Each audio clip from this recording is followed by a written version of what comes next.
إلهي أنت شاهد، أول مرة أذكر هاي القضية، يعني بالفضائيات أول مرة أذكر، وعلى المنابر ما ذاكرها.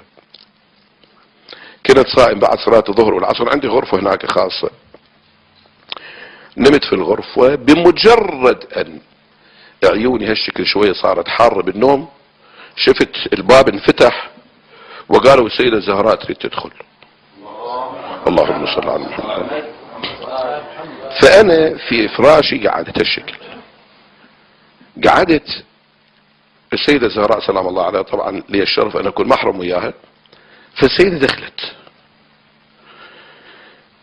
ما أقدر أصف الجمال الذي شفته ماديا ومعنويا، ما أقدر أصف.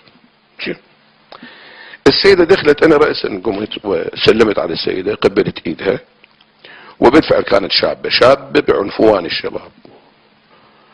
فالسيدة سلام الله عليها جلست وأشرت لي أجلس، أنا قعدت، فهي قاعدة هناك أنا قاعد هنا. كلام ما صار بيننا، مجرد جلوسها وجلوسي. وحق الزهراء البتول ودم الحسين ودم الحسين أحلف، فقط شالت مقنعتها شوية وخرت وجهها هالشكل. ولا تنسون الوجه، لأنه لعن الله الضارب ضرب باليمين على الوجه الأيسر.